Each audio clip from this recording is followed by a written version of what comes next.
শনিবার দুপুর 12:30টার দিকে 911-এ খবর পেয়ে নিউ ইয়র্কের বাফেলো শহরের জেনার স্ট্রিটে পৌঁছায় আইন শৃঙ্খলা রক্ষাকারী বাহিনী ও সোয়াট টিম।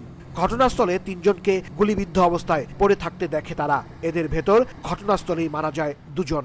আশঙ্কাজনক অবস্থায় একজনকে পাঠানো হয় হাসপাতালে। বাফেলো শহরের প্রশাসনিক কর্মকর্তারা সময় সংবাদকে জানান, নিহত 2 জনই বাংলাদেশি। এদের নাম ইউসুফ ও বাবুল। তাদের বাড়ি সিলেট ও কুমিল্লায়। যারা আপনার suspect, he is still out there. ও এখনো সাসপেক্টেড পুলিশ ওদের সোর্স দিয়ে দে আর ট্রাইং দেয়ার বেস্ট সাসপেক্টকে ধরার জন্য।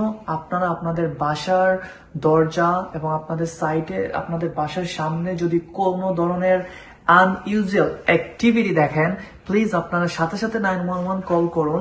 ঘটনার পরপরই পুরো এলাকা ঘিরে ফেলে সোয়াট টিম। বন্দুকধারীদের ধরতে চলে চিরুনি অভিযান। কিন্তু ঘটনার 12 ঘন্টা পেরিয়ে গেলেও হামলাকারীদের ধরতে কিংবা তাদের পরিচয় শনাক্ত করতে পারেনি নিরাপত্তা বাহিনী। জানা যায়নি ঘটনার আসল কারণ। এই ঘটনায় প্রবাসী বাংলাদেশিদের মধ্যে দেখা দিয়েছে চরম আতঙ্ক। 1, 2, 3 ঢাকায় জমি জিতে নিন 100% ক্যাশব্যাক সহ 20 কোটি টাকার পুরস্কার। বৃহত্তর বাফেলোতে শোকের ছায়া নেমে এসেছে এবং বাংলাদেশিরা সত্যিই আমরা আতঙ্কগ্রস্ত। নিউ ইয়র্ক শহরের বাইরে অঙ্গরাজ্যটির নায়াগ্রা ফলস খ্যাত বাফেলোতে সবচেয়ে বেশি সংখ্যক বাংলাদেশির বসবাস। গুলিতে 2 বাংলাদেশি নিহতের ঘটনায় তাদের মাঝে নেমে এসেছে শোকের ছায়া।